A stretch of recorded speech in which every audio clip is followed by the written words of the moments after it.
L'Actuel Ouest, le rendez-vous média, chaque mercredi sur Sun.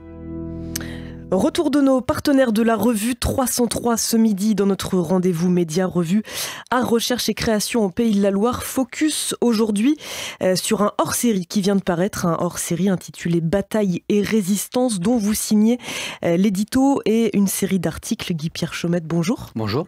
Vous êtes rédacteur, auteur et donc vous avez contribué à ce nouveau numéro. Dans votre édito, justement, un point de départ plutôt original, une carte interactive réalisée par une société néerlandaise. C'est une carte qui permet de visualiser partout dans le monde des lieux de bataille et d'affrontements qui s'y sont tenus depuis plusieurs millénaires. Un point de départ d'ailleurs assez parlant.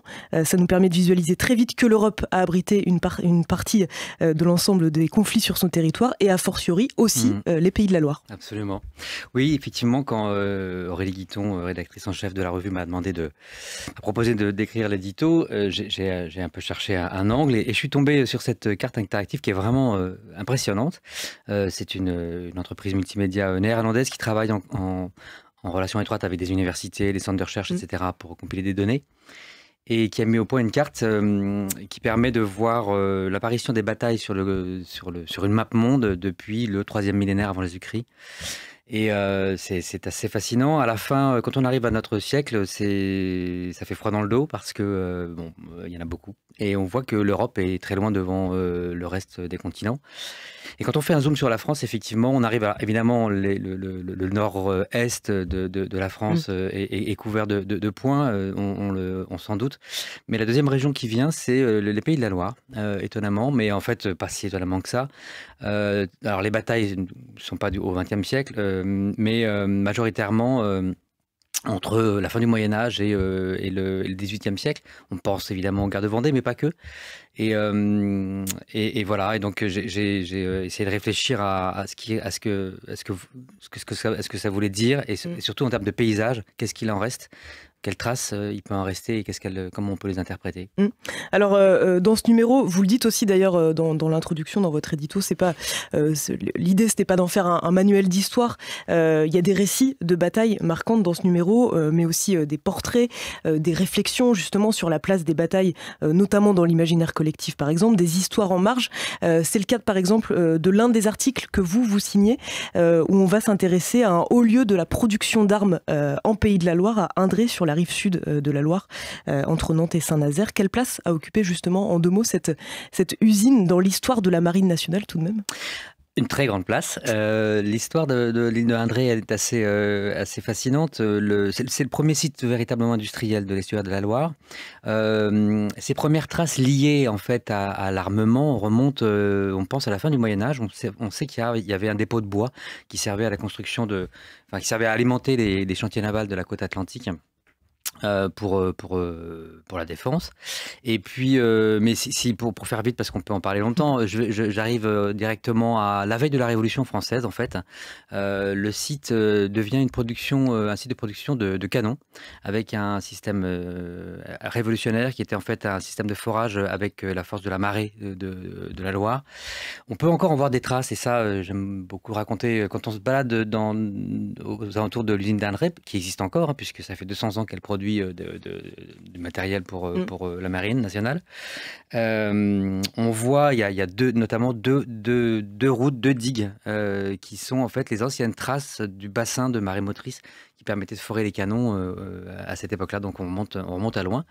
Et voilà, il y a eu pendant une 50aine d'années ces forages de canons. Il y a quelques milliers de canons qui sont sortis de là. Et puis après, l'usine a évolué, a changé de main énormément de fois. On a produit des machines à vapeur pour les cuirassés, etc.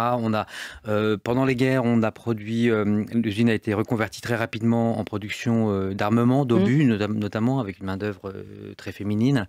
Et puis au XXe siècle, si on prend les années 50-60, l'usine devient productrice de chaudières nucléaires pour notamment l'équipement des sous-marins nucléaires. Et puis du porte-avions Charles de Gaulle aussi, dont les chaudières nucléaires ont été construites à Indré. On peut suivre les traces justement de l'évolution de cette usine dans cet article. Puis il y a des récits de bataille, je le disais, de sièges même. On revit notamment à l'occasion d'un article, celui de Saint-Nazaire par les Alliés à la fin de la Seconde Guerre mondiale.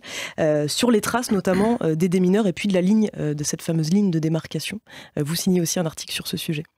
Absolument, je dois dire que c'est un sujet que j'avais déjà travaillé à l'occasion d'un ouvrage que j'ai écrit sur l'estuaire de la Loire qui s'appelle Dérive, voyage dans l'estuaire de la Loire.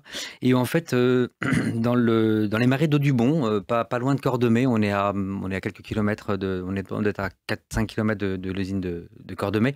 Il y a effectivement un lieu, une sorte de terrain vague, mais bien clôturé quand même, qui doit faire de mémoire au moins 5 ou 6 hectares, où effectivement c'est un centre de déminage. Pendant très longtemps, on a fait exploser là, alors c'était tous les mois de février, c'est-à-dire que dès qu'on trouvait une bombe, vous savez, quand on fait des terrassements, quand on creuse une voirie, une maison, etc., on tombe souvent plus souvent qu'on ne pense d'ailleurs. Il y a 500 tonnes par an en France qui sont trouvées comme ça. Et donc elles sont explosées. Mais là, depuis 2 ans, le centre de la Giclée a été un peu converti et on peut exploser que des munitions de maximum 30 kilos. Donc c'est beaucoup moins impressionnant. Mais pendant longtemps, il y a eu des bombes de très très fort tonnage qui ont été neutralisées et explosées là-bas. Donc ça fait un peu vibrer tous les estuaires quand ça pète, mais voilà. J'ai pas eu l'occasion d'en entendre, mais ça doit être impressionnant. Voilà un petit aperçu de ce que nous réserve donc ce hors-série de la revue 303 auquel vous avez donc contribué. On y parle aussi notamment roman national, ZAD de Notre-Dame-des-Landes ou encore Petit soldat de plomb. Ça s'appelle Bataille et résistance. Merci Guy-Pierre Chaumette.